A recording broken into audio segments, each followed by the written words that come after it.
আমরা আলহামদুলিল্লাহ এমন শ্রোতা আছে যে শ্রোতা দেখতে দেখতে চিনি এখন। আমি হবিগঞ্জ সিলেট অঞ্চলে আমার একটা ছেলেরে আমি দীর্ঘ 4-5 বছর ধরে দেখতাম, প্রত্যেক মাহফিলে দেখছি হে সামনে বস, আমি বইলেই তারে নজরে পড়তো আমার। পরে একদিন আমি তারে ডাকছি, ডাইকে আমি বললাম তুমি কি করো?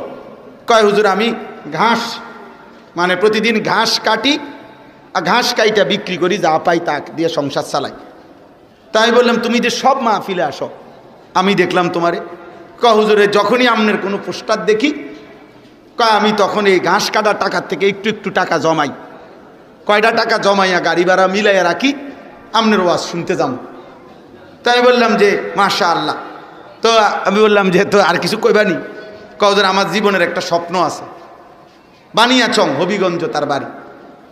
আমি বললাম কি স্বপ্ন কও? আমি 10 টাকা 50 টাকা করে জমাইতেছি, আল্লাহ যদি আমারে কোনোদিন তৌফিক দেয় আমি আমনেরে আমগা এলাকায় দাওয়াত দিয়ে নিমু, ওয়াজ করাম। পরে আমি বললাম ওহন দাঁড়া, অন ডেট লো, এখন নাও ডেট, আজকে তোমারে ডেট দিলাম, হাদিয়া দিতে হবে না, আমি দিমু তোমার, এটা আছে আমার মাহফিলের সান্দা, আমি দেবো। ও আজ টেহা লাগতো না, তুমি যাও, তুমি আয়োজন করো, যেখানে কও তুমি, তোমার ঘরে হোক উডানে হোক, আমি ওখানে ওয়াজ করব। আমি বলছি আমি যাবো, ডেট দিলাম, যাও। আশ্চর্য, বানিয়াচং আমি গত বছর এই ছেলেটা তার দাওয়াতে আমি গেছি মাহফিলে, গিয়া দেখলাম বানিয়াচং বাংলাদেশের সবচেয়ে বড় গ্রাম, এটা জানেন? বাংলাদেশের সবচেয়ে বড় গ্রামের নাম হলো এই বানিয়াচং হবিগঞ্জ। এক গ্রাম এক উপজেলা। হ্যাঁ হ্যাঁ, এটা গ্রাম একটাই, একটা উপজেলা, বুঝছেন নি হুজুর?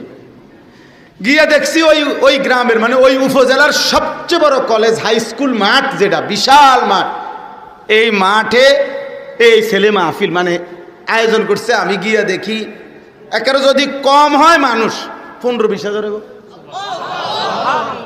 স্টেজে যদি একেবারে না হয় হুজুর 300-400 হুজুর হইব। হুজুর খেলাফত মজলিসের যিনি কেন্দ্রীয় আমির, এই যে দেওয়াল ঘড়ি মার্কার যে খেলাফত মজলিস, উনি বসা পাশে, ওনার বাড়িতে বানিয়েছে বড় বড় হুজুর সব।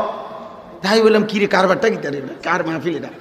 হুজুর কইছি তো আমার আইয়া এলাকাত, আমার আর দৈর্ঘ্য দিছে না, সব আলেম ওলামা পাবলিক মিল্লা এই মাহফিলে এত বড় বানায় ফেলছে।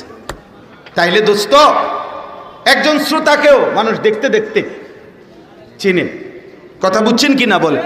এই জন্য মাদ্রাসার সাথে আপনাদের কাছে অনুরোধ, এই 66 বছরের ইতিহাসে এই মাদ্রাসা অনেক